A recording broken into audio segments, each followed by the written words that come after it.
Chapter 13. The next days passed quietly. We took meals in our room and spent long hours away from the palace, exploring the island, seeking what shade there was beneath scuffy trees. We had to be careful. Achilles could not be seen moving too quickly, climbing too skillfully, holding a spear, but we were not followed, and there were many places where he could safely let his disguise drop. On the far side of the island there was a deserted stretch of beach, rock-filled, but twice the size of our running tracks. Achilles made a good sound of delight when he saw it, and tore off his dress. I watched him race across it, as swiftly as if the beach had been flat. "Count for me," he shouted over his shoulder. I did, tapping against the sand to keep the time. "How many?" he called from the breach's end. 13, I called back. "I'm just warming up," he said. The next time it was 11. The last time it was 9. He sat down next to me, barely winded, his cheeks flushed with joy. He had told me of his days as a woman, the long hours of enforced tedium, with only the dances for relief. Free now, he stretched his muscles like one of Pelion's mountain cats, luxuriant in his own strength. In the evenings, though, we had to return to the great hall. Reluctant, Achilles would put his dress on and smooth back his hair. Often he bound it up in cloth, as he had the first night. Golden hair was uncommon enough to be remarked upon by the sailors and merchants who passed through our harbor. If their tales found the ears of someone clever enough, I did not like to think of it. A table was set in the front hall near the thrones. We ate there, the four of us, Lycomedes, Diadema, Achilles, and I. Sometimes we were joined by a counselor or two, sometimes not. These dinners were mostly silent. They were for form, to quell gossip and maintain the fiction of Achilles as my wife and the king's ward. Diadema's eyes darted eagerly towards him, hoping he would look at her, but he never did. "Good evening," he would say, in his proper girl's voice, as we sat, but nothing more. His indifference was a palpable thing, and I saw her pretty face flinch through emotions of shame and hurt and anger. She kept looking to her father, as if she hoped he might intervene, but Lycomedes put bite after bite in his mouth and said nothing. Sometimes she saw me watching her. Her face would grow hard, then, and her eyes would narrow. She put a hand on her belly, possessively, as if to ward off some spell I might cast. Perhaps she thought I was mocking her, flourishing my triumph. Perhaps she thought I hated her. She did not know that I almost asked him, 100 times, to be a little kinder to her. You do not have to humiliate her so thoroughly, I thought. But it was not kindness he lacked, it was interest. His gaze passed over her as if she were not there. Once she tried to speak to him, her voice trembling with hope. "Are you well, Pyrrha?" He continued eating, in his elegant, swift bites. He and I had planned to take spears to the far side of the island after dinner, and catch fish by moonlight. He was eager to be gone. I had to nudge him beneath the table. "What is it?" he asked me. "The princess wants to know if you are well." "Oh." He glanced at her briefly, then back to me. "I am well," he said. As the days wore on, Achilles took to walking early, so that he might practice with spears before the sun rose high. We had hidden weapons in a distant grove, and he would exercise there before returning to womanhood in the palace. Sometimes he might visit his mother afterwards, sitting on one of Cyprus's jagged rocks, dangling his feet into the sea. It was one of these mornings, when Achilles was gone, that there was a loud rap on my door. "Yes," I called, but the guards were already stepping inside. They were more formal than I had ever seen them, carrying spears and standing at attention. It was strange to see them without their dice. "You are to come with us," one of them said. "Why?" I was barely of bed and still bleary with sleep. The princess ordered it. The guard took each of my arms and towed me at the door. When I stuttered a protest, the first guard leaned towards me, his eyes on mine. "It will be better if you go quietly." He drew his thumb over his spear point in the artrical menace. I did not think they would hurt me, but neither did I want to be dragged through the halls of the palace. All right, I said. The narrow corridors where they led me I had never visited before. They were the women's quarters, twisting off from the main rooms, a beehive of narrow cells where Didymus' foster sisters slept and lived. I heard laughter from behind the doors, and the endless shush-shush of the shuttle. Achilles said that the sun did not come through the windows here. There was no breeze. He had spent nearly 2 months in them. I could not imagine it. At last we came to a large door, cut from finer wood than the rest. The guard knocked on it, opened it, and pushed me through. I heard it close firmly behind me. Inside, Didymus was seated primly on the leather-covered chair, regarding me. There was a table beside her and a small stool at her feet. Otherwise, the room was empty. She must have planned this, I realized. She knew that Achilles was away. There was no place for me to sit, so I stood. The floor was cold stone, and my feet were bare. There was a second, smaller door. It led to her room, I guessed. She watched me looking, her eyes bright as a bird's. There was nothing clever to say, so I said something foolish. You wanted to speak with me? She sniffled a little, with contempt. Yes, Patroclus, I wanted to speak with you. I waited, but she said nothing more, only studied me, a finger tapping the arm of her chair. Her dress was looser than usual.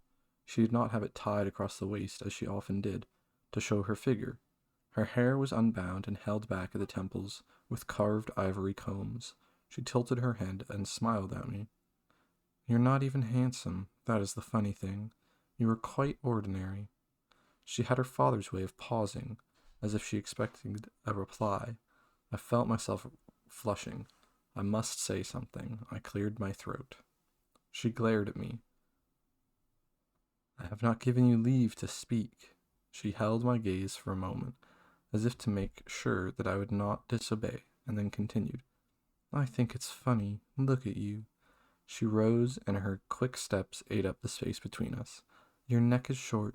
Your chest is thin as a boy's. She gestured me with disdainful fingers. And your face, she grimaced. Hideous. My women quite agree. Even my father agrees. Her pretty red lips parted to show her white teeth. It was the closest I had ever been to her. I could smell something sweet, like anicus flower, close up. I could see that her hair was not just black, but shot through with shifting colors of rich brown. Well, what do you say? Her hands were on her hips. You have not given me leave to speak, I said. Anger flashed over her face. Don't be an idiot, she spat at me. I wasn't. She slapped me. Her hand was small but carried surprising force. It turned my head to the side roughly. The skin stung, and my lip throbbed sharply where she had caught it with a ring. I had not been struck like this since I was a child. Boys were not usually slapped, but a father might do it to show contempt. Mine had. It shocked me. I could not have spoken even if I had known what to say. She bared her teeth at me, as if daring me to strike her in return. When she saw I would not, her face twisted with triumph. Coward, as craven as you are ugly, and half moron besides. I hear. I do not understand it. It makes no sense that he should. She stopped abruptly, and the corner of her mouth tugged down, as if caught by a fisherman's hook. She turned her back to me and was silent. A moment passed. I could hear the sound of her breaths, drawn slowly, so I would not, guessing she was crying. I knew the trick. I had done it myself. I hate you, she said, but her voice was thick and there was no force in it. A sort of pity rose in me, cooling the heat of my cheeks. I remembered how hard a thing indifference was to beat. I heard her swallow, and her hand moved swiftly to her face, as if to wipe away tears. I'm leaving tomorrow, she said. That should make you happy. My father wants me to begin my confinement early. He says it would bring shame upon me for pregnancy to be seen before it was known I was married. Confinement. I heard the bitterness in her voice when she said it. Some small house at the edge of Lycomedes' land. She would not be able to dance or speak with companions there. She would be alone, with a servant and her growing belly. I'm sorry, I said. She did not answer. I watched the soft heaving of her back beneath the white gown. I took a step towards her, then stopped. I thought to touch her, to soothe her hair and comfort, but it would not be comfort from me. My hand fell back to my side. We stood there like that for some time, the sound of our breaths filling the chamber. When she turned, her face was ruddy from crying. Achilles does not regard me. Her voice trembled a little. Even though I bear his child and I am his wife. Do you know why this is so? It was a child's question, like why rain falls or why the sea's motion never ceases. I felt older than her, though. I was not. I do not know, I said softly. Her face twisted. That's a lie. You're the reason. You will sail with him, and I will be left here. I knew something of what it was to be alone, of how another's good fortune pricked like a goad. But there was nothing I could do. I should go, I said, as gently as I could. No. She moved quickly to block my way. Her words tumbled out. You cannot. I will call the guards if you try. I will say you attacked me. Sorrow for her dragged at me, bearing me down. Even if she called them, even if they believed her, they could not help her. I was the companion of Achilles and invulnerable. My feelings must have shown in my face. She recoiled from me as if it stung, and the heat sparked in her again. You were angry that he married me, that he lay with me. You were jealous. You should be. Her chin lifted up as it used to. It was not just once. It was twice, Achilles had told me. She thought she had the power to drive a wedge between us, but she had nothing. I'm sorry, I said again. I had nothing better to say. He did not love her. He never would. As if she heard my thought, her face crumpled. Her tears fell on the floor, turning the gray stone black, drop by drop. Let me get your father, I said, or one of your women. She looked up at me. Please, she whispered. Please do not leave. She was shivering like something just born. Always before her hurts had been small, and there had been someone to offer her comfort. Now there was only this room, the bare walls and single chair, the closet of her grief. Almost unwillingly, I stepped towards her. She gave a small sigh, like a sleepy child, and drooled gratefully into the circle of my arms. Her tears bled through my tunic. I held the curves of her waist, felt the warm, soft skin of her arms. He had just held her like this, perhaps, but Achilles seemed a long way off. His brightness had no place in this dull, weary room. Her face hot as if it were with fever, pressed against my chest. All I could see of her was the top of her head, the war untangle of her shining dark hair, the pale scalp beneath. After a time, her sobs subsided, and she drew me closer. I felt her hands stroking my back, the length of her body pressing to mine. At first, I did not understand. Then I did. You do not want this, I said. I made a step back, but she held me too tightly. I do. Her eyes had an intensity to them that almost frightened me. Diadema. I tried to summon the voice I had used to make Peleus yield. The guards are outside. You must not. But she was calm now, and sure. They will not disturb us. I swallowed, my throat dry with panic. Achilles will be looking for me. She smiled, sadly. He will not look here. She took my hand. Come, she said, and drew me through her bedroom's door. Achilles had told me about their nights together when I asked. It had not been awkward for him to do so. Nothing was forbidden between us. Her body, he said, was soft and small as a child's. She had come to his cell at night with his mother and lain beside him on the bed. He had feared he would hurt her. It had been swift, and neither spoke. He floundered as he tried to describe the heavy, thick smell, the wetness between her legs. Greasy, he said, like oil. When I pressed him further, he shook his head. I cannot remember really. It was dark, and I could not see. I wanted it to be over. He stroked my cheek. I missed you. The door closed behind us, and we were alone in a modest room. The walls were hung with tapestries, and the floor was thick with sheepskin rugs. There was a bed, pushed against the window to catch the hint of breeze. She pulled her dress over her head, dropped it on the floor. "Do you think I am beautiful?" she asked me. I was grateful for a simple answer. "Yes," I said.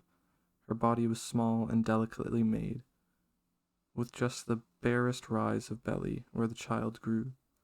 My eyes were drawn down to what I had never seen before, a small furred area, the dark hairs spreading lightly upwards. She saw me looking.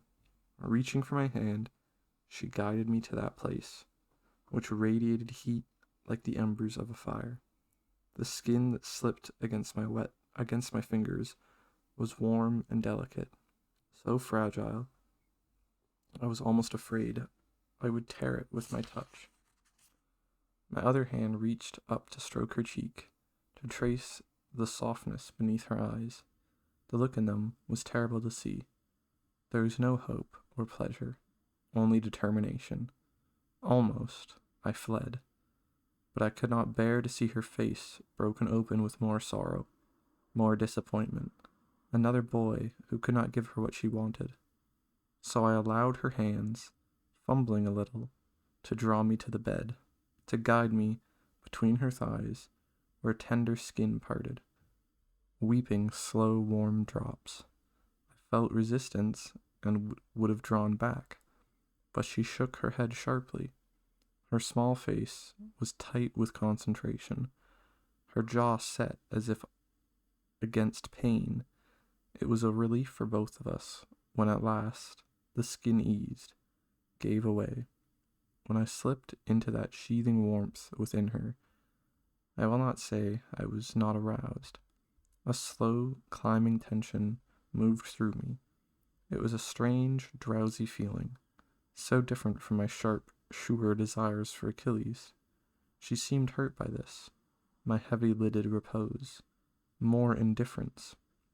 And so I let myself move, made sounds of pleasure, pressed my chest against hers as if in passion, flattening her soft, small breasts beneath me. She was pleased then, suddenly fierce, pulling and pushing me harder and faster, her eyes lighting in triumph at the changes in my breath, and then at the slow rising of tide inside me, her legs, light but firm, wrapped around my back, bucking me into her, drawing out the spasm of my pleasure. Afterwards, we lay breathless, side by side, but not touching. Her face was shadowed and distant, her posture strangely stiff. My mind was still muddied from climax, but I reached to hold her. I could offer her this, at least. But she drew away from me and stood, her eyes wary. The skin beneath them was dark as bruises. She turned to dress, and her round heart-shaped buttocks stared at me like a reproach. I did not understand what she wanted. I only knew I had not given it. I stood and pulled up on my tunic. I would have touched her, stroked her face, but her eyes warned me away, sharp and full. She held open the door. Hopelessly, I stepped over the threshold. "Wait," her voice sounded raw. I turned. "Tell him goodbye," she said, and then closed the door, dark and thick between us. When I found Achilles again, I pressed myself to him in relief at the joy between us, at being released from her sadness and hurt. Later, I almost convinced myself it had not happened. that had been a vivid dream drawn from the descriptions and too much imagination, but that is not the truth.